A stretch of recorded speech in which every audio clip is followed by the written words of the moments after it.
नमस्कार, मैं हूं कैलाश लालवानी और आप देख रहे हैं हाल हलचल का खास कार्यक्रम शख्सियत। शख्सियत के आज के कार्यक्रम में हम आपकी मुलाकात कराते हैं शहडोल संभाग के नेता और कारोबारी, जिन्हें आप बलमीत सिंह खनूजा या फिर चिंटू भैया के नाम से जानते हैं। आज हमारे बीच हैं बुढ़ार के या फिर यह कहें कि शहडोल के स्क्वायर के मालिक बलमीत सिंह खनूजा जी। आप हमारे बीच में आए, आपका स्वागत है यहाँ पर। बलमीत सिंह खनूजा जी न तो अब किसी पहचान के मोहताज है और इन्हें आप कांग्रेस नेता या फिर के स्क्वायर के मालिक के रूप में जानते हैं। आज शख्सियत में हम आपको इनके समक्ष रूबरू करा रहे हैं। आपकी राजनीति की शुरुआत, पहले राजनीति की बात करते हैं, फिर कारोबार की बात करेंगे। छात्र जब आप थे, कॉलेज में थे, तभी आपका छात्र जीवन शुरू हुआ और आपने एनएसयूआई से छात्र जीवन शुरू किया और राजनीति का जीवन शुरू किया कहें तो। फिर युवक कांग्रेस में आए और फिर कांग्रेस में आए और विपरीत परिस्थितियों में भी आपने कांग्रेस का दामन नहीं छोड़ा। नीचे से लेकर ऊपर तक, शहडोल से लेकर प्रदेश और केंद्र तक की बात करें अपन तो विपरीत परिस्थितियों में बड़े बड़े नेताओं ने कांग्रेस का दामन छोड़ दिया, लेकिन आप एकदम कांग्रेस का झंडा लेकर तब भी जहां खड़े थे आज भी वहां पर खड़े हैं। क्या खासियत है? सबसे पहले बात करेंगे कि क्यों आपने कांग्रेस नहीं छोड़ी।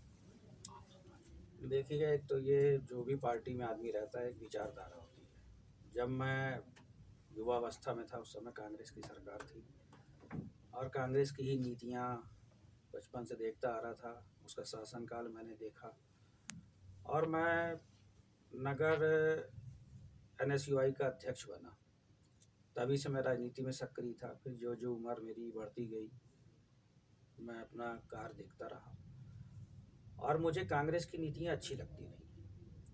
और फिर आज जब कांग्रेस की विषम परिस्थितियां हैं, देखिए राजनीति में तो कभी सत्ता कभी विपक्ष ये रोल अदा होते रहते हैं, लेकिन हमारा जो ध्येय रहता है कि राजनीति का जो एक उद्देश्य रहता है कि सेवा करना, अपने क्षेत्र का विकास करना, जो भी दिक्कतें परेशानी है इसके माध्यम से आदमी एक मंच को लेता है। जो लोग सत्ता छोड़ के चले जाते हैं या संगठन छोड़ के चले जाते हैं वह अपने स्वार्थ बस जाते हैं। मेरा तो कोई ऐसा निजी स्वार्थ है नहीं। अब मैं जब कांग्रेस में हूँ तो मैं कांग्रेस में हूँ। मेरे को तो ना कोई लालच है, मेरे को भगवान का दिया हुआ, मेरे पिताजी ने माता ने सब कुछ दिया है, तो मैं लालच बस तो राजनीति में नहीं हूँ। मैं अपना, मेरा शौक है, मेरे को सिद्धांत अच्छे लगते हैं और शुरू से मैं जिस झंडे को लेके चल रहा हूँ तो मैं अंतिम सांस तक उस झंडे को अपने साथ लेके चलूँ। अभी आप कार्यवाहक अध्यक्ष हैं। आप जब बुढ़ार के नेहरू डिग्री कॉलेज में पढ़ा करते थे उस समय आपने छात्र संगठन की राजनीति शुरू की थी, भारतीय राष्ट्रीय छात्र संगठन से। उसके बाद अब युवक कांग्रेस में आए। उस समय सत्ता थी कांग्रेस की, लंबे समय तक सत्ता थी, प्रदेश में भी थी, केंद्र में भी थी और स्थानीय में भी निकाय की बात करें तो वहाँ भी कांग्रेस थी। लेकिन अब जो है तो न तो केंद्र में है, न तो प्रदेश में है और न ही स्थानीय निकाय में भी नहीं है। आपने वो काल भी देखा और ये काल भी देखा है। क्या दोनों की तुलना में क्या मानते हैं, क्या परिवर्तन है? देखिए, परिवर्तन की जहाँ तक बात है तो उस समय जब कांग्रेस का शासन हुआ करता था तो जो महंगाई थी, जिस वजह का जो मतलब जनता का जो एक मेन उद्देश्य था कि कांग्रेस के शासनकाल में बहुत महंगाई बढ़ी और उसी के कारण बीजेपी ने उसको भुनाया और सत्ता में आई। लेकिन आज आप देख लीजिए कि जिस तरीके से महंगाई आसमान छू रही है, क्या जिस सत्ता में आने के बाद आदमी की असलियत पता चलती है। सत्ता के बाहर तो कोई कुछ भी बोलते रहते हैं कि ऐसा है तो फलाना है तो ठिकाना है, वो ऐसा कर रहा है, वो चोर है, वो फलाने हैं ठिकाने हैं। लेकिन अब सत्ता में आने के बाद आप ये देख लीजिए कि इन्होंने कौन से वादे पूरे किए। मतलब छोटी सी छोटी समस्या से लेके बड़ी सी बड़ी समस्या तक, आज अगर बड़े उद्योगपति अडानी जी और अंबानी जी को अगर अपन छोड़ दें तो कौन आज की डेट में अच्छे से व्यापार कर पा रहा है, या कौन सी ऐसी चीज़ है, चाहे गरीबों के लिए हो, चाहे मध्यम वर्गीय के लिए हो, चाहे अमीरों के लिए हो, कौन सी ऐसी चीज़ है जिसमें इन्होंने वृद्धि कम की हो। दिनों दिन बढ़ती जा रही है और इन्होंने अपना ध्यान भटका दिया है लोगों को। मंदिर, राम मंदिर पे इन्होंने ध्यान भटका दिया। पाकिस्तान से झगड़ा का इन्होंने ध्यान भटका दिया। लोग इसी में ही खुश हैं कि हमारा देश पाकिस्तान से ऊपर है, ज़्यादा शक्तिशाली है, हम पाकिस्तान से अब नहीं डरते हैं। मुस्लिमों को हमने दबा दिया है, राम राज्य स्थापित हो गया है, राम मंदिर बन गया, लोग इसी में ही ध्यान भटके हुए। हमारा देश किस ओर जा रहा है, कितनी हमारे देश में गरीबी बढ़ती जा रही है, व्यापार खत्म होता जा रहा है, लोगों के ऊपर ओवर बर्डन पड़ गया, कमाई कम हो गई है, खर्चे ज़्यादा हो गए। तो मैंने कांग्रेस का भी शासनकाल देखा है कि कांग्रेस पूरा व्यवस्थित ढंग से देश को चलाती थी और सारे वर्गों का ध्यान रखती थी, गरीबों का, मध्यम वर्गीय का, चाहे अमीर हो, किसी को भी हावी नहीं होने देती थी। लेकिन आज आप देख लीजिए कि हमारे देश में बड़े लोग जो उद्योगपति हैं, और खास तौर से दो लोगों का मैंने नाम लिया, पूरे देश में उन्हीं का ही शासन चल रहा है। चाहे किसान आंदोलन हुआ तो क्यों हुआ, क्योंकि वो लोग पूरे देश में किसानों का व्यापार भी हथिया लेना चाहते हैं। आज जितने भी आप स्टोर खोल रहे हैं बड़े बड़े, आप देख लीजिए रिलायंस के खोल रहे हैं, हर जगह इन्होंने कब्जा कर लिया है। चाहे किराना का आइटम हो, चाहे सब्जी का आइटम हो, चाहे बड़े बड़े कपड़ों के कारखाने हो, चाहे मोबाइल हो, चाहे पेट्रोल हो, डीजल हो, किसी भी चीज़ में आप, चाहे शैक्षणिक संस्थान हो, हर चीज़ में इनका कब्जा है। और आम आदमी हालाकान है आज की डेट में। तो ठीक है, बीजेपी वाले नहीं बोलते होंगे, लेकिन उनकी भी अंतरात्मा जानती होगी कि वो किस स्थिति से गुजर रहे हैं। तो मेरा यही कहना है कि जो भी शासन करे वह शासन इसलिए करता है कि उसको जनता के हितों का ध्यान रखना चाहिए, ना कि अपने स्वार्थों का ध्यान रख के काम करना चाहिए। मेरा बस यही मानना कि राजनीति जो भी व्यक्ति कर रहा है या जो भी संगठन करता है, वह अपने देश की रक्षा, सुरक्षा, उसमें रहने वाले लोग, उनका हित किसमें है, वैसा काम करना चाहिए। संभागीय मुख्यालय से सटे आधुनिक सर्व सुविधा युक्त स्वास्तिक बिल्डर्स की नई फॉर्च्यून सिटी आपके सपनों को साकार करने वाला आपका अपना घर। रेरा सहित समस्त शासकीय अनुमतियों को पूर्ण करने के साथ ही स्वास्तिक बिल्डर आपके सपनों को सच करने के लिए फाइनेंस सुविधा उपलब्ध करा रहे हैं। आपकी पहुंच के अंदर की कीमत पर शांति और सद्भाव वाले माहौल में अब तक की सबसे व्यवस्थित कॉलोनी में आप पाएंगे grand entrance gate, wide RCC road, rain water, drainage system, sewerage line, chamber and individual septic tank for H block, STP sewerage treatment plant, well developed beautiful garden, electricity supply system and street light, all government approval, overhead water tank with water supply system, finance facility through bank, sports activities area, morning walk and jogging track, complete covered temple with boundary wall, security system with camera surveillance, temple and swimming pool. Promoter and developer Swastik Buildcon Ajay Kumar Jaisinghani. आपने बात की कि विचारधारा से जुड़कर आए हैं, फिर आप बात कर रहे हैं कि महंगाई की बात है। आप इसलिए काम भाजपा में नहीं गए कि भाजपा की नीतियां खराब हैं या भाजपा की जो विचारधारा है। एक बड़ा समुदाय तो मानता है आज भी कि तभी तो सत्ता में है। आपके प्रदेश की बात करें, मध्य प्रदेश की, तो चौथी बार भारतीय जनता पार्टी की सरकार है, केंद्र में दूसरी बार है, कोई तो वोट देते होंगे।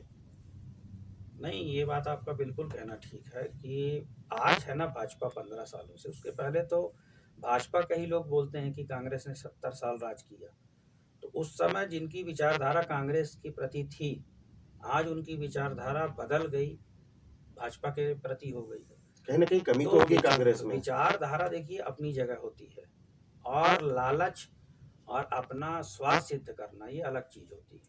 मतलब जो लोग गए हैं वो लालच से गए बिल्कुल हैं, स्वार्थ सिद्धि में गए हैं। आपने देख लीजिए, अभी 1.5 साल हमारे कांग्रेस की सरकार थी, जिन्होंने सत्ता छोड़ी, जिन्होंने अपने पदों से त्याग पत्र दिया, केवल लालच बस दिया।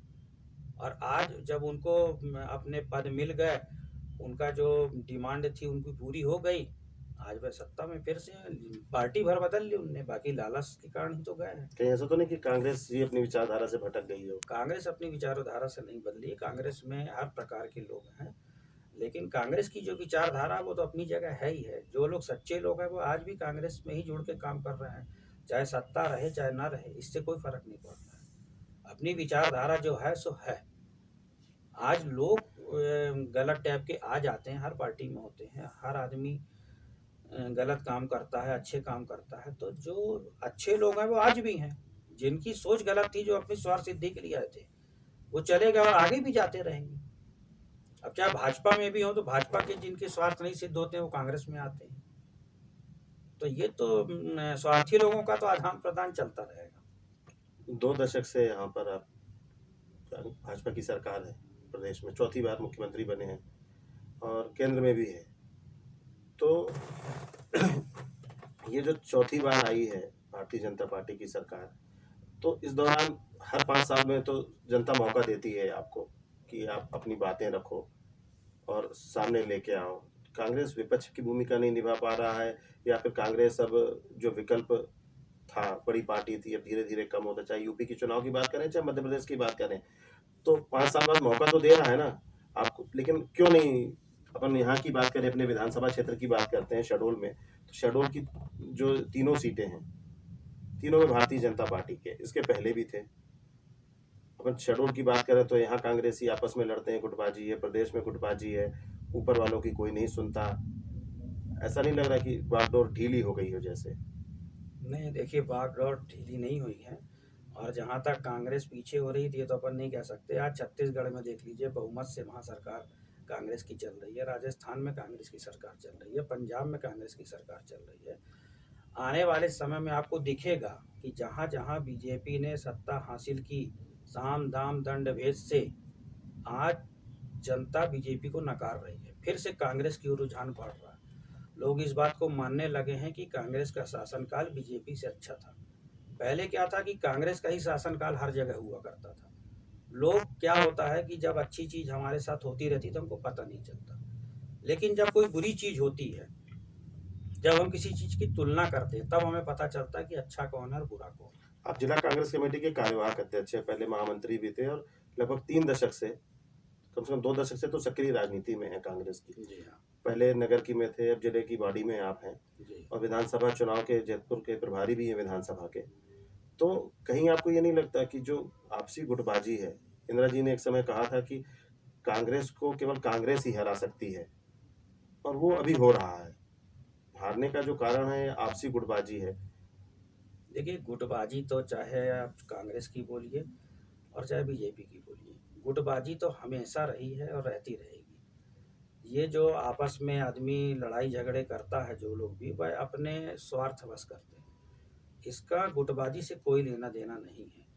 जहाँ तक आप चुनाव जीतने हारने की बात करते हैं, देखिए, जनता ने बीजेपी को मौका दिया, जनता ने कांग्रेस को भी मौका दिया। 2 वर्ष पहले आपने देखा कि कांग्रेस की सरकार हमारी बहुमत से बनी थी, लेकिन किस तरीके से कांग्रेस में जो लोभी लोग थे, जो लोभी विधायक थे, उनको पैसे से खरीदा गया, खरीद के उनको अपनी ओर मिलाया गया, उनसे इस्तीफा कराया गया और चुनाव कराया गया। मतलब डबल मार हमारे मध्य प्रदेश में पड़ी, जो कांग्रेस कभी नहीं करती थी। अगर कांग्रेस जब चारों तरफ से बहुमत में थी, अगर कांग्रेस ने ऐसा किया होता, तो मैं नहीं समझता हूँ कि भाजपा कभी शासन में आ पाती। लेकिन आज भाजपा यही काम कर रही है कि प्रशासनिक अधिकारियों का दबंगई से दुरुपयोग करना, हर जगह अपने लोगों को बैठाना। और जब भाजपा सत्ता में रहती है, तो वह साम दाम दंड भेद सारा लगा के अपने पक्ष में वोटिंग कराती है, हर हथकंडे अपनाती है, लोगों को प्रलोभन देती है, जो लोग बिकाऊ होते हैं उनको खरीद लेती है। और आज वह जो मौलिक एक अधिकार था लोगों का वोटों का, वो तो कहते हैं कि हमने तो वोट कांग्रेस को दिया, लेकिन उसके बावजूद बीजेपी कैसे जीत गई। पिछली बार जब सांसद का चुनाव हुआ था, हिमाद्री सिंह कांग्रेस से लड़ी थी। लोगों ने कहा कि हमने हिमाद्री सिंह को वोट दिया, लेकिन उसके बाद वह चुनाव कैसे हार गई, ये क्वेश्चन मार्क था। और वही हिमाद्री सिंह जब बीजेपी की टिकट से चुनाव लड़ती है, तो वह 4 लाख वोटों से जीत जाती है। लोगों को ये गणित समझ में नहीं आ रही है, देखिए। और इसी पे ही क्वेश्चन मार्क जनता के दिमाग में बना हुआ है। ठीक है, लेकिन समय बदलता है, समय जरूर बदलेगा। लोग इंतजार कर रहे हैं कि अब भाजपा अपने किए हुए वायदों से मुकर रही है, अपने वादों से मुकर रही है। उसने जो भी जनता को सपने दिखाए से जनता अच्छी तरीके से जान चुकी है और समय बहुत करीब है। निश्चित कांग्रेस का शासन आएगा और बीजेपी का शासन जाएगा। चलिए, ये तो थी राजनीतिक बातें। हम आपको बताना चाहेंगे कि बुढ़ार के सुप्रसिद्ध कारोबारी थे अपने समय में, स्वर्गीय महेंद्र सिंह खनूजा जी के पुत्र हैं चिंटू खनूजा जी, और लगभग 26 साल की रहे होंगे जब इनके पिताजी का स्वर्गवास हो गया। और उस समय छात्र जीवन था आपका, और पूरी जिम्मेदारी परिवार के साथ ही, और जो पिताजी का जो कारोबार था लंबा चौड़ा, उसको आपके ऊपर कंधों पर आया। तो उस समय शायद आप नेहरू डिग्री कॉलेज में या किसी कॉलेज में पढ़ाई कर रहे थे। क्या परिस्थितियां थी उस समय की, और फिर कैसे उन चीज़ों को, इतना बड़ा कारोबार, साथ में पढ़ाई, इतना बड़ा परिवार, सबको साथ लेके चलना, और उन सब से बाहर निकल के आना, और एक सफल शख्सियत के रूप में सामने आए आप। क्या था वो काल? देखिए, जहाँ तक आपने मेरे फादर का नाम लिया, तो मेरे फादर सागर यूनिवर्सिटी के पढ़े थे और उन्होंने अपने जीवन में बहुत मेहनत की और ज़मीन से जुड़े थे, गरीब परिवार के थे, लेकिन पढ़े लिखे होने के कारण उनके अंदर जज्बा था कुछ कर गुजरने का। मैंने उनको साइकिल से, मोटरसाइकिल से कड़ी मेहनत करते हुए देखा है। भीगते पानी में वह जाते थे और बरसाती लगा के वह मेहनत करते थे। और चूंकि मेरे फादर शुरू से ही धार्मिक प्रवृत्ति के थे, तो अपनी मेहनत पे विश्वास करते थे और अपने माता पिता की बहुत इज्जत करते थे। बहुत उन्होंने अपने माँ बाप की सेवा की। तो हमारी जो दादी थी उनको आशीर्वाद देती थी कि तू जिस तरीके से हमारी सेवा करता है, भगवान तेरे को एक दिन बहुत बड़े बड़े तेरे को बंगले देगा, गाड़ियाँ देगा, तू खूब राज करेगा। और उन्हीं का आशीर्वाद मेरे पिताजी को लगा। उन्होंने इतनी कठिन परिश्रम करके जो उन्होंने मकाम बनाया, आज उन्हीं के आशीर्वाद से हमारा घर फल फूल रहा है। उन्होंने जो हम लोगों को रास्ते बताए, उस रास्ते पे हम लोग चल रहे हैं। शुरू से उन्होंने हमें एक अच्छी सीख दी कि बेटा हमेशा माँ बाप की इज्जत करना, कभी गलत काम नहीं करना, सच्चाई के रास्ते पे चलना। उन्होंने हमें जिस गुरु महाराज से हमको वो जोड़ गए हैं, जहाँ से हमें आशीर्वाद मिला, नानकसर आश्रम जो पंजाब में है, वहाँ के गुरु महाराज ने हम लोगों को आशीर्वाद दिया। आज भी उनका आशीर्वाद हम लोगों के सिर पे बना रहता है, हम लोगों के सुख में दुख में। इसी नाम से ट्रांसपोर्ट भी था। हमारा जो भी कुछ है वह हमारे संत मियाँ सिंह बाबा जी, उनके आशीर्वाद से हम लोग फले फूले। और हमारे पिता ने जो मेहनत की, जो सच्चाई के रास्ते पे चल के उन्होंने संपत्ति बनाई, तो आज अगर हम लोग जिस तरीके से हमने ग्रोथ किया है या हमें भगवान ने जो भी सुख साधन दिए हैं, वह उनकी सच्चाई का नतीजा है और उनकी मेहनत का फल है, जिसको आज हम भोग रहे हैं। तो हमें कहीं भी, देखिए, संघर्ष तो जिंदगी में आते हैं तभी आदमी आगे बढ़ता है। सुख दुख जिंदगी के दो पहलू हैं, लेकिन अगर माँ का और बाप का आशीर्वाद अगर आपके साथ है, गुरुओं का आशीर्वाद साथ है, संतों का अगर आपका साथ है, आप धर्म कर्म करते हो, सामाजिक काम में अगर आप आगे रहते हो, अच्छी संगत अगर आप करते हो, अच्छे लोगों का साथ करते हो, अच्छे अधिकारियों का साथ करते हो, आपके मित्र अच्छे होते हैं, तो आप कभी भी अपना रास्ता नहीं भटक सकते। आप जब छात्र जीवन में थे, स्कूल की शिक्षा के बाद जब आप महाविद्यालय में पहुंचे, तो आपने बायो की पढ़ाई शुरू की। बायो मैथ आपने पढ़ाई शुरू की। क्या उस समय क्या सोच के वो पढ़ाई की थी कि मुझे नेता अगर बनना होता तो राजनीति शास्त्र में जाते, और कारोबारी बनना होता तो आप दूसरे संकाय में चले जाते? नहीं, ऐसा मैंने, चूँकि हमारे फादर तो बिजनेसमैन थे और पढ़ाई मैं 12th किया शिशु मंदिर में, बुढ़ार में ही। उसके बाद मैं नेहरू डिग्री कॉलेज में एडमिशन लिया, बीएससी की मैंने वहाँ से पढ़ाई की। फिर एक फादर मेरे बिजनेस कर रहे थे, लेकिन उनकी उस समय कुछ तबीयत थोड़ी ठीक नहीं रही, तो चूँकि मैं घर का फादर के बाद मैं ही था अकेला बिजनेस को देखना, तो बिजनेस मेरा सफ़र कर रहा था, इसलिए फिर मैंने बिजनेस को संभाला और मैंने फादर का सपोर्ट किया। और फादर के रहते ही मैंने बिजनेस को पूरी तरीके से संभाल लिया था। और मेरे फादर मेरे से बहुत संतुष्ट थे कि इसने समय रहते ही बिजनेस को संभाल लिया है, और मैं बिजनेस को आगे बढ़ाने में मैं उनका पूरा साथ दे रहा था, और उनके मार्गदर्शन पे मैंने अच्छा बिजनेस अपना तो आपने वो बिजनेस क्यों बंद कर दिया? मैंने कोल के बिजनेस को इसलिए बंद कर दिया कि उस समय जो ऑक्शन के माध्यम से कोयला निकाला जाता था और दूर जहाँ पे भी कोयले की डिमांड होती थी, वैसे हमारी मंडी जो थी इलाहाबाद और कटनी हुआ करती थी। लेकिन जब ऑक्शन सिस्टम लागू हो गया पूरे देश में, कोई भी व्यक्ति कहीं से बैठ के ई ऑक्शन के माध्यम से कोयला ले सकता है, तो जो ट्रेडिंग थी वह ट्रेडिंग खत्म हो गई। उससे लोगों को लॉस लगने लग गया, क्योंकि हमें यहाँ पे कोल्ड स्टॉक करने की परमिशन नहीं थी, यहाँ प्लॉटिंग पूर्णतः बंद थी।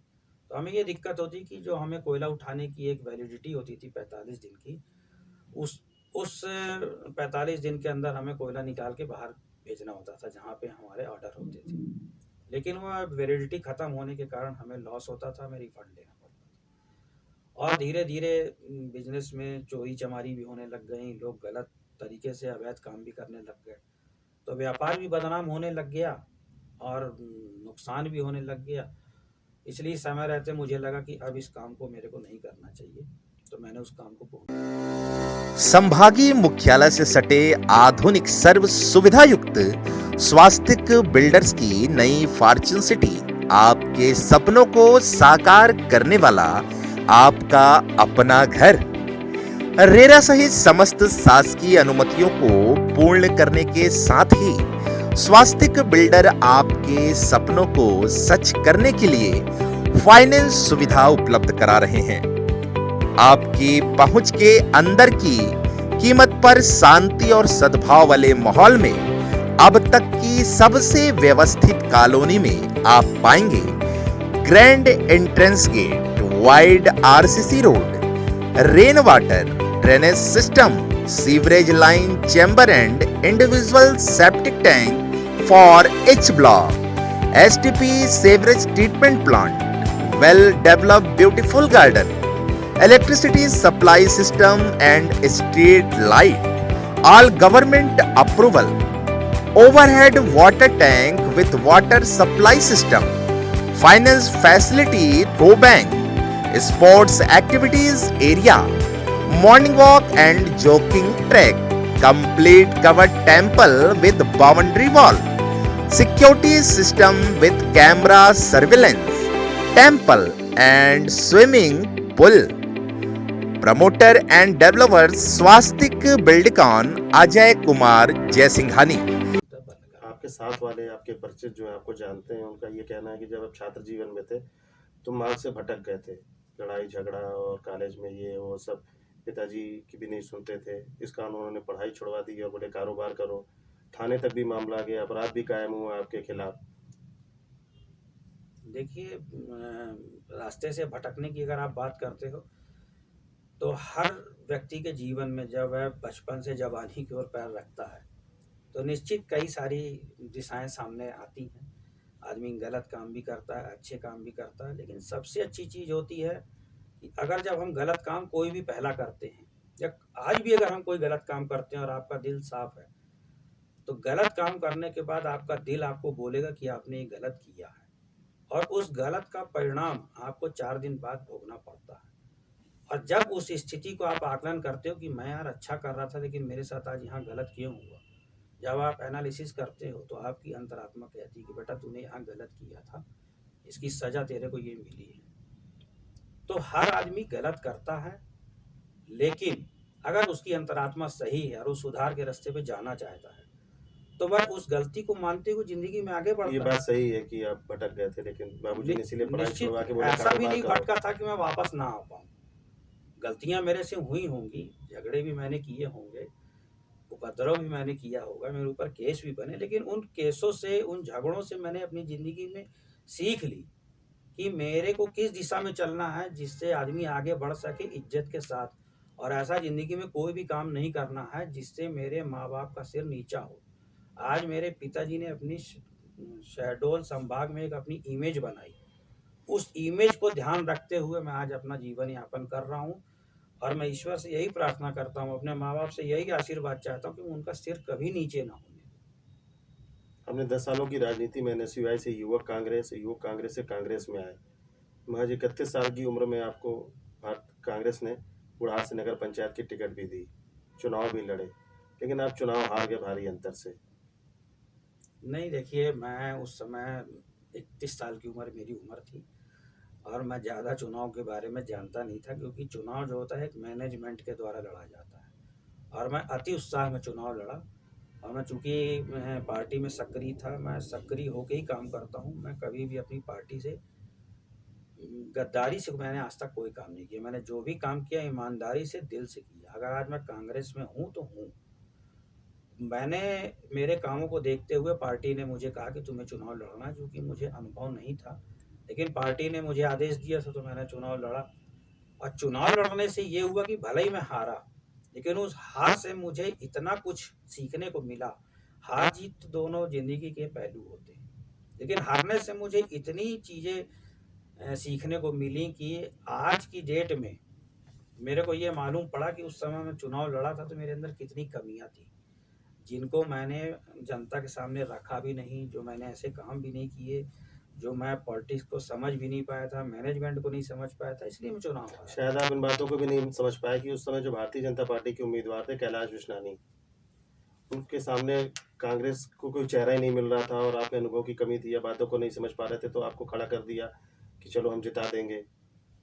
नहीं, देखिए कोई कैलाश चेहरा नहीं मिल रहा था उनके सामने कांग्रेस ऐसा को नहीं खड़ा करने के है, लिए। ऐसा नहीं है। चेहरा तो मतलब मैं नहीं समझता हूँ कि कैलाश विश्नानी जी अगर अपने कार्यों के कारण या अपनी शख्सियत के कारण अगर बुढ़ार में एक पहचान रखते हैं, तो हम लोग भी कारोबार के कारण और सामाजिकता के कारण, व्यापार के कारण अपना एक प्रभाव रखते हैं। नहीं, 20 साल पुरानी बात करते हैं, उस समय आपकी उम्र भी कम थी, नहीं, लेकिन अनुभव भी नहीं थे। और कैलाश विश्नानी जी चुनाव जीते, उसका एक बहुत बड़ा मेन फैक्टर भी था कि हमारे बुढ़ार में सिंधी समाज बहुल्य है, और सिंधी समाज की बहुलता के कारण उनकी जो वोटों की स्टार्टिंग है वह 1200 से तो स्टार्ट हुई थी, क्योंकि सिंधी समुदाय ने खुद उनको उम्मीदवार के रूप में भरोसा दिया कि हम आपको वोट करेंगे, और उस भरोसे पे चुनाव लड़े। फिर बीजेपी की भी वोट उनको मिले।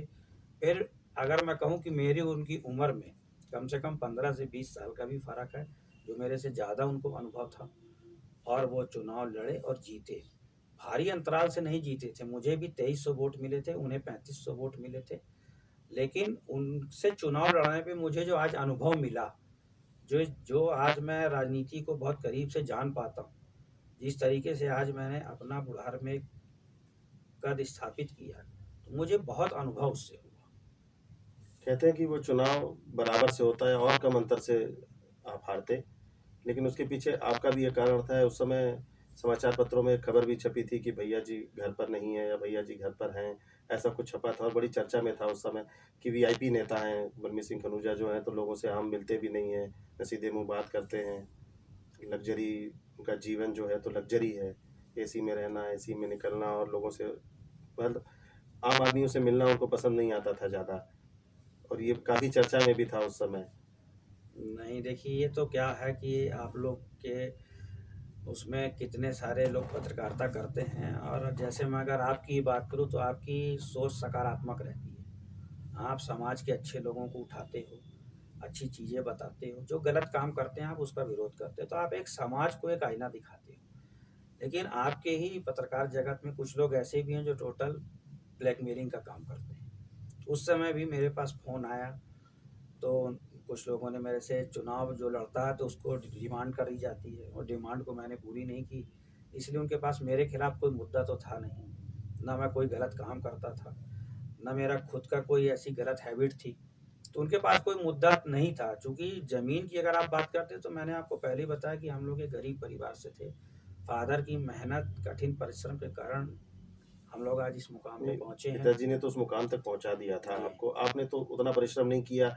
उस चीज को जरूर आपने पिताजी की विरासत को कई गुना आगे बढ़ाया और अच्छा दिया फल उसमें, लेकिन उस समय तो आप पहुंच चुके थे, एक बहुत नहीं, जमीनी स्तर पर आपको मेहनत नहीं करनी पड़ी। मुझे तो इस बात का बहुत फ़क्र है, और मैं डंके की चोट पे ये बात बोलता हूँ समाज में कि मुझे गर्व है अपने पिता पे कि उन्होंने सच्चाई और ईमानदारी के साथ अपना जीवन यापन किया, और उन्होंने आज जो कमाई की है वह ईमानदारी की कमाई है, और मुझे गर्व है कि मैं सरदार महेंद्र सिंह खनूजा का पुत्र हूँ। और आज भी मैं डंके की चोट में कहता हूँ, मेरे 2 बेटे हैं, मैंने अपने बेटों को भी यही बात बोला है कि बेटा ये सारी जो मेहनत है, जो आज ये दिख रहा है, ये तेरे दादाजी का दिया हुआ, और मैं केवल अपने पिताजी की मेहनत को सार्थक कर रहा हूँ, और उसको आगे बढ़ाने का मैं केवल काम कर रहा हूँ। जहाँ तक ज़मीनी की आपने बात बोली, तो मेरे पिताजी ज़मीनी थे। मैं आज भी, मेरे यहाँ कोई भी आता है, मैं बराबर मिलता हूँ, सबके सुख-दुःख में जाता हूँ, सबके सुख-दुःख के साथ खड़ा होता हूँ और मेरे को लोग आज प्यार करते हैं, मैं भी उनको प्यार करता हूँ। तो ये कुछ लोग तो देखिए, मैं किसी को भी अगर जिसकी स्वार्थ सिद्धि नहीं होती तो वो गलत निकालता है या गलत बात बोलता है, तो मैं तो ये नहीं कहता कि मैं 100% सही हूँ और मेरे लिए लोग 100% सही बोलेंगे। लेकिन मैं कोशिश ज़रूर करता हूँ कि मैं लोगों की जो भी सोच है उस पे मैं खरा उतरूँ। एक बीच का समय था, अभी करीब 1 दशक पहले की बात करें तो मतलब 4-6 सालों में आप कहते हैं आपके अंदर बहुत परिवर्तन आया है। और पहले जो था तो चिंटू भैया और एक भैया और हैं बुढ़ार के, बड़ी तनातनी रहती थी, चाहे कोई कांग्रेस में, कोई भाजपा में। भली शुरुआत दोनों की एनएसयूआई से हुई हो, दोनों ही भारतीय राष्ट्रीय छात्र संगठन के नेता रहे हैं और साथ में दोस्त भी रहे हों, लेकिन बड़ी तनातनी थी। और अब काफ़ी समझदारी आ गई है चिंटू भैया में पहले से। नहीं देखिए, मेरे में तो समझदारी पहले से थी, लेकिन आप जिनकी बात करते हैं उन वो भी मेरे से उम्र में चूँकि छोटे हैं और हमारे बीच में उम्र का कुछ फ़र्क है। तो जैसे मेरे अंदर उम्र के हिसाब से समझदारी आती गई, सामने वाले के अंदर भी उम्र के हिसाब से समझदारी आती जा रही है। ना वो मेरे लिए गलत सोचते थे, ना मैं उनके लिए गलत कुछ सोचता लोग तो था। ये भी कहते हैं कि ये दोनों अंदर से पक्के मित्र हैं और लोगों को भांपने के लिए कभी-कभी बता देते हैं कि ऐसा है, वो वैसा है, फिर लोगों की मन की बात जान लेते हैं। तो हैं नहीं, ये अंदर ऐसा से पक्के मित्र। 6 महीने, साल भर लगेगा कि दुश्मन हैं, फिर लगेगा कि साथ में घूमते हुए मिलेंगे, खाते हुए मिलेंगे, फिर लगेगा कि इनमें विवाद हो गया, विवाद इतना कि पूछिए मत।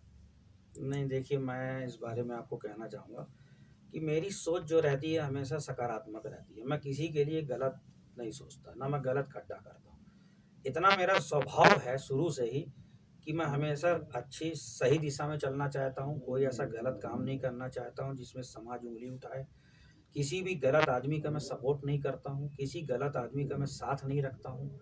ये मेरा नेचर है और कोई भी व्यक्ति चाहे मेरे से जुड़ा हो, चाहे मेरा दोस्त हो, चाहे मेरा रिश्तेदार हो, मैं गलत काम का सपोर्ट नहीं करता हूँ, इसीलिए मेरी अनबन हो जाती है। लेकिन जब मेरी किसी से अनबन होती है, सामने वाले को ये एहसास होता है बाद में कि इसमें चिंटू कभी गलत नहीं साथ दिया, गलत नहीं बोला, जब उसको उस चीज़ का रियलाइज़ होता है, तो उसके लिए मैं पहले भी वैसे ही रहता हूँ और आज भी वैसे ही हूँ। तो मैं सच के साथ हमेशा खड़ा हूँ और सच के साथ हमेशा खड़ा रहूँगा। 2017 से पहले की बात करें तब तक आप एकदम कांग्रेस की राजनीति में बुढ़ार में सक्रिय थे। फिर आप 2017 में जब आपने यहाँ पर के स्क्वायर की स्थापना की, यहाँ पर शहडोल का पहला मल्टीप्लेक्स सिनेमा बनाया, मॉल बनाया, फिर आपका दखल शहडोल में भी हो गया। ये सुनने में भी आ रहा था कि अब नगर पंचायत में तो कुछ हो नहीं सकता है, सिंधी वोटर हैं, आपने बताया। कैलाश उस्नानी फिर अध्यक्ष बन गए, अब तो चलो शहडोल चलते हैं, वहाँ की राजनीति करेंगे। ऐसा कुछ है क्या कि शहडोल में राजनीति करने आने का आपका मतलब जिला मुख्यालय की राजनीति या जिला मुख्यालय में नगर पालिका में यहाँ जुड़कर कुछ किया जाए? नहीं, शहडोल में आके राजनीति करना मेरा उद्देश्य नहीं है, क्योंकि मैं बुढ़ार में राजनीति करता हूँ और बुढ़ार भी शहडोल ज़िले के ही अंतर्गत आता है। तो मुख्यालय तो शहडोल ही है हर चीज़ का। तो शहडोल तो मेरा जब राजनीति करता हूँ तब भी आना-जाना बैठकों में लगा रहता है, क्योंकि जिला कांग्रेस कमेटी का मुख्यालय शहडोल में है।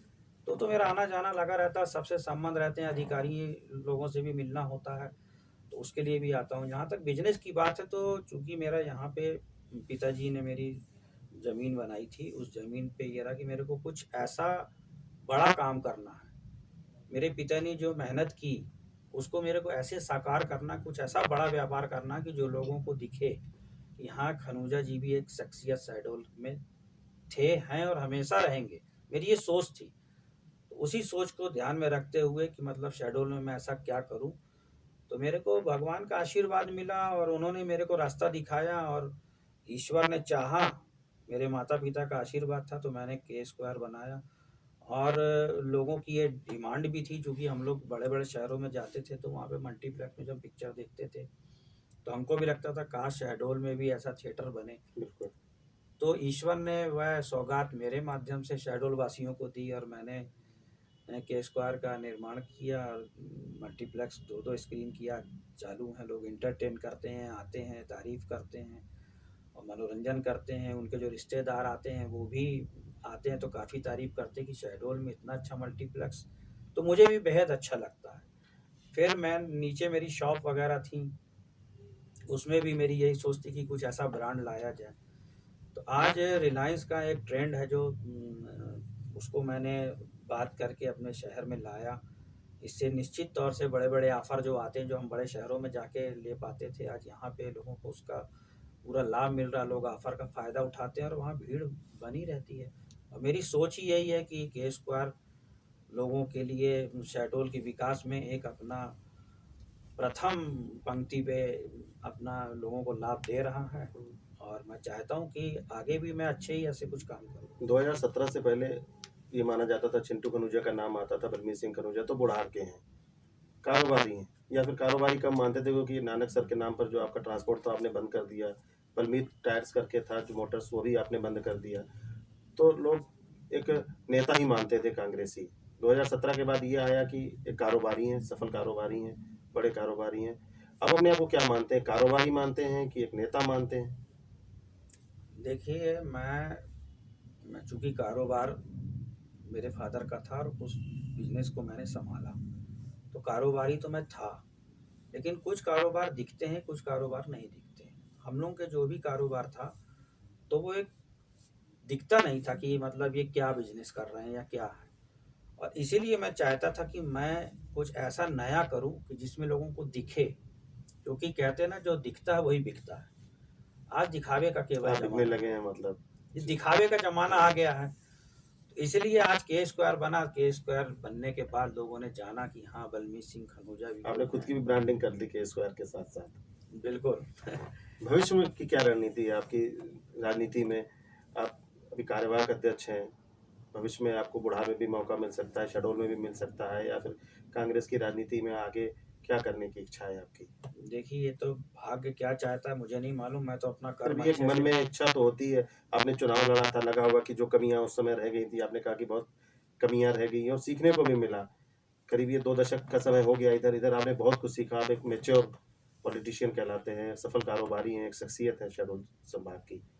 तो आगे की रणनीति, आगे क्या सोचते हैं? देखिए, कारोबार की जहाँ तक बात है, तो मैं आज के स्क्वायर को शहडोल में खड़ा किया, मुझे बहुत अच्छा लगा। मेरी सोच ये रहती है कि हमेशा सकारात्मक रूप से व्यापार को करना चाहिए। आगे मेरी सोच बुढ़ार के लिए कि मैं बुढ़ार में भी कुछ ऐसा स्थापित करूं कि जिससे बुढ़ार के लोगों को भी उसका लाभ मिल सके। मेरी आगे की जो सोच है, मैं वहाँ पर मेरा पिताजी की बनाई हुई मेरी पुश्तैनी ज़मीन है, मैं उसमें चाहता हूँ कि ड्यूप्लेक्स का निर्माण कराऊँ, शादी घर रहे उसमें, थिएटर का भी मैं प्लान किया हूँ, वाटर पार्क का भी। तो मेरी सोच है कि मैं बुढ़ार को भी कुछ ऐसी एक सौगात दूँ। तो व्यापार तो मैं बड़ी सोच रख के ही कर रहा हूँ, बाकी ईश्वर के ऊपर रहता है सब कुछ, और भाग्य पे क्या लिखा है ये सब आने वाला समय ही बताएगा। लेकिन मेरी सोच है कि मैं कुछ अच्छा करूँ। राजनीति में क्या मुकाम पाना चाहते हैं? राजनीति की जहाँ तक बात है, तो मैं जब नगर पंचायत अध्यक्ष का चुनाव लड़ा था, तो मेरा मेन उद्देश्य था कि मैं नगर को व्यवस्थित करूँ। मेरी सोच यही थी कि जो नगर का विकास होना चाहिए। आज हम लोग बड़े-बड़े शहरों में जाते हैं तो जो व्यवस्थाएँ देखते हैं, तो लगता है कि यार हमारे बुढ़ार में ऐसा कुछ नहीं है। वही अगर मैं धनपुरी को देखता हूँ, तो धनपुरी में जो भी प्रतिनिधि हुए, उन्होंने एक अच्छा विकास का काम किया। सड़कें दिखने लग गई हैं, हॉल दिखने लग गए हैं, शादी घर दिखने लग गए हैं, लाइटें, मतलब एक व्यवस्थित नगर के रूप में धनपुरी पड़ रहा। वही मैं जब बुढ़ार को देखता हूँ, तो जो भी यहाँ बुढ़ार में हमारे जनप्रतिनिधि हुए, वास्तव रूप में जनता ने तो उनके ऊपर विश्वास पूरा जताया, लेकिन मैं नहीं समझता कि वो खरे उतर पा रहे हैं। क्योंकि चूंकि ऐसा कोई काम ही नहीं आज हमारे बुढ़ार में हो कि जिसको वह बोल सके कि हमने इस काम को किया है। और आज हमारे बुढ़ार की जिस तरीके से दुर्दशा है, तो मुझे बहुत अफसोस होता है। तो मेरे को लगता है कि ईश्वर मुझे मौका दे, अगर मैं नगर पंचायत सामान्य पुरुष का अगर सीट होती है, तो मैं निश्चित तौर से चुनाव लड़ना चाहूँगा। और मैं चाहूँगा कि जनता मुझे एक बार मौका दे कि बुढ़ार के स्वरूप को कुछ बदलना चाहता हूँ। ये मेरे अंतरात्मा की इच्छा है। और रही बात संगठन की, तो मैं संगठन के लिए तो कांग्रेस में काम कर रहा हूँ, कार्यवाहक अध्यक्ष के रूप में अभी काम कर रहा हूँ। लेकिन मेरी इच्छा है कि मैं जिला कांग्रेस कमेटी का एक बार अध्यक्ष बनूं और कांग्रेस को मजबूती के साथ में अपने क्षेत्र से बहुमत दिलाऊं, ताकि लोगों को लगे कि हाँ, संगठन ऐसा भी काम हो सकता है। ये मेरी अंदर की सोच है।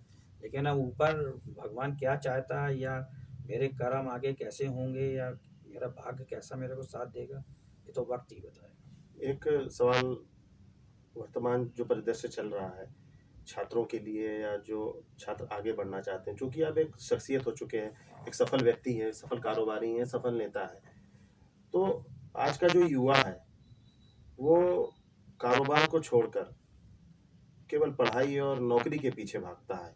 पढ़ाई करनी चाहिए, पढ़ाई होने से तो कारोबार भी अच्छा होता है, लेकिन नौकरी के पीछे भागता है आज का युवा। आप चाहते तो अभी नौकरी पढ़ाई अच्छी करके और अच्छी जॉब पा सकते थे, पैसे की कोई कमी नहीं थी, बैकग्राउंड अच्छा था, सब बढ़िया था, लेकिन आपने कारोबार को चुना। तो आप क्या मानते हैं, कारोबार ज़्यादा अच्छा है या फिर एक नौकरी करनी चाहिए युवाओं को, या अच्छा सफल कारोबारी बन के, जैसे आपने आज कम से कम 100 लोगों को अपना अपने काम में लगाया हुआ है, रोजगार दिया हुआ है, वो होना चाहिए? देखिए, सबसे बड़ी बात तो ये रहती है कि व्यक्ति की आत्मसंतुष्टि। आत्मसंतुष्टि ही व्यक्ति को अपनी सोच बताती है। आज अगर हम कारोबार कर रहे हैं तो ज़रूरी नहीं कि आज मैं जितना सक्सेस हूँ कारोबार में तो ये कोई अंतिम पड़ाव है। लोग कारोबार करते हैं, न जाने कितनी ऊंचाइयों तक को छुए हैं, लेकिन अगर संतुष्टि नहीं है तो आप कारोबार भी करते जाओ, उसका कोई अंत नहीं है। नौकरी में भी लोग बाबू भी होते हैं, बड़े बड़े अधिकारी भी होते हैं। अगर आप देखेंगे बाबू के अंदर अगर संतुष्टि है तो वह बहुत मज़े से जीवन यापन करता है।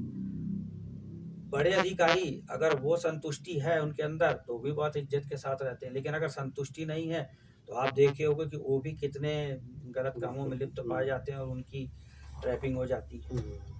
व्यापार भी इसी तरीके से, अगर आप व्यापार में संतुष्टि है तो कोई किराना की दुकान भी करके अपना अच्छा जीवन अर्जन कर रहा है।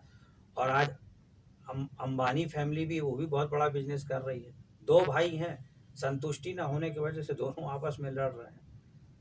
तो चाहे कोई व्यापारी हो और चाहे कोई नौकरी पेशे वाला, आत्मसंतोष बहुत जरूरी है कि हमें किस तरीके से अपने जीवन को आगे बढ़ाना है। उसको एक अपनी हर चीज की एक सोच को तय करना होगा कि मैं कितने में संतुष्ट हो सकता हूँ और कितने मकाम पे पहुंच के मैं अपने आप को समाज में साबित कर सकता हूँ। आज आप भी पत्रकारिता करते हैं, तो पत्रकारिता तो सब लोग करते हैं, लेकिन आप पत्रकार बन के आप अपने आप को लोगों को दिखाते हो, बड़े बड़े पैसे वाले हों चाहे बड़े बड़े अधिकारी हों, आपके साथ बैठते हैं, ये तो आपकी लायकी है ना। तो आपको संतुष्टि है कि मैं जो काम कर रहा हूँ मैं अच्छा कर रहा हूँ, और आपने समाज में अपने आप को एक दिखाया है कि मैं लालवानी हूँ, और लालवानी को सब जानते हैं। तो आत्मसंतोष होना बहुत जरूरी है, और लोग जाने पहचाने, यही तो समाज है। सभी लोग अमीर नहीं हो सकते, सभी लोग बड़े पदों पे नहीं हो सकते, तो आत्मसंतुष्टि ही सबसे बड़ी चीज होती है। आत्मसंतोष का मूल मंत्र लेकर हम आज इस कार्यक्रम को यहीं पर विराम देते हैं, और अगले सप्ताह फिर किसी नई शख्सियत के साथ हम आपके समक्ष उपस्थित होंगे। तब तक के लिए हमें इजाज़त दीजिए। नमस्कार। नमस्कार। और सारे ही हलचल में जो भी हमारे भाई लोग हैं, मैं सभी का तहे दिल से बहुत बहुत धन्यवाद, आभार करता हूँ कि आपने मुझे अपने स्टूडियो में बुलाया। इसके लिए बहुत बहुत धन्यवाद।